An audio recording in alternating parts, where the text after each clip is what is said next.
What's up, traders? Welcome back to Golden Forex YouTube channel. I am very excited to bring you another video, but before we get into today's video, make sure to subscribe and ring that notifications bell to stay updated with our latest video. In the previous video, we discussed the tools we're going to be using on this channel for our forecast and technical analysis. If you haven't watched that, the link is in the description down below. In today's video, we are going to be talking about the breaker. But before we start this video, here's a quick recap of how to identify the breakers.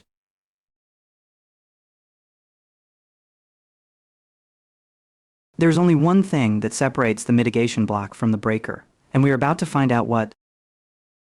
Again, let's assume that for some reason we have done our analysis and have come up with the conviction that the market will likely create a low here, and from there start to rally or move higher. And as we can see, the market indeed starts to rally and create a short-term high and starts to retrace back to the low it created. But this time, the market actually trades below that low to take out the sell-side liquidity and starts to rally again, from which it takes out the short-term high and shifts market structure bullish. Once that happens, our focus and attention will be narrowed to this high right here, and inside that high is where we will find our bullish breaker, which could be a series of bullish candles or a single up-close candle. So in other words, the bearish order block here becomes the bullish breaker once price shifts market structure to bullish at this short-term high. The closing price to the midpoint or the mean threshold of the breaker are considered to be highly sensitive. Again, the inverse is true for the bearish mitigation block, for the bearish side. Once more, let's just assume that for some reason we have done our analysis and have come up with the conviction that the market will likely create a high here, and from there start to decline or move lower. And as we can see, the market indeed starts to decline and create a short-term low and starts to retrace back to the high it created. But this time, unlike the mitigation block, the market actually trades above that high to take out the buy-side liquidity and starts to decline again, from which it takes out the short-term low and shifts market structure bearish. Once that happens, our focus and attention will be narrowed to this low right here, and inside that low is where we will find our bearish breaker, which could be a series of bearish candles or a single down-close candle. So in other words, the bullish order block here becomes the bearish breaker once price shifts market structure to bearish at this short-term low.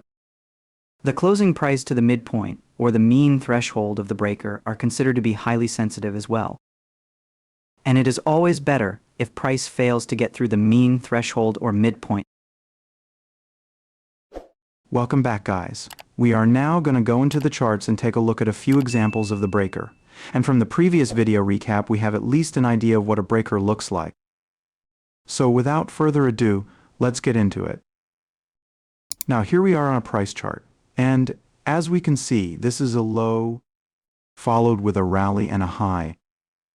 Then a retracement, but unlike the mitigation block, we actually managed to go below this low, taking out the sell side liquidity.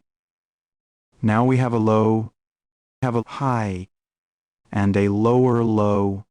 So now our attention and focus will be at this high, waiting for a shift in market structure. We indeed trade higher and shift market structure bullish. Once that happens, the breaker is therefore validated. And just as the mitigation block, the high to the midpoint is considered to be the most vital points. In this example, we only had one bullish candle as the breaker, because there was an interruption here with this bearish candle.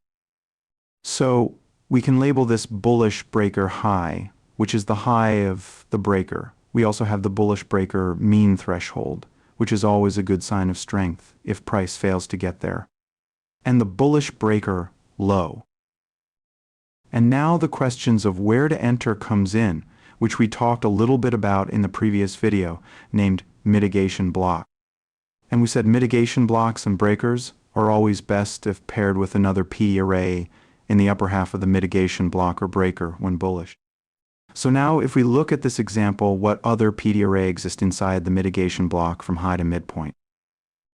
We can see that we have the discount low of this fair value gap, which is in very close proximity to the high of the breaker, and we have another one near the mean threshold. Meaning if we intend to get in the high of the breaker, then our stop has to cover the midpoint of the breaker, because below the midpoint is a balanced price range. We can see the reaction from the breaker.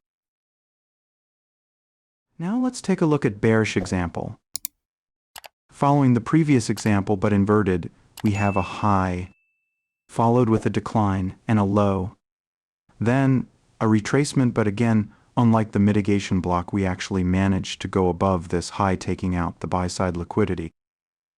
Then a displacement, lower shifting market structure, bearish.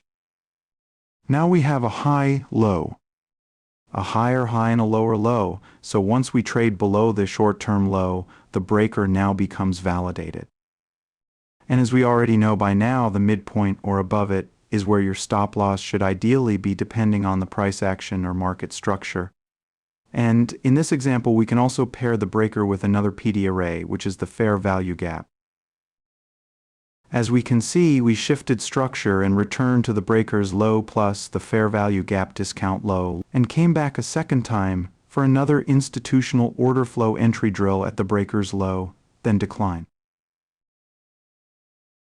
That will be it for this video. I hope you found something useful. If you did, please leave a like on this video and don't forget to subscribe, and also turn on the notifications bell in order to get notified anytime we upload a new video. Thank you for watching.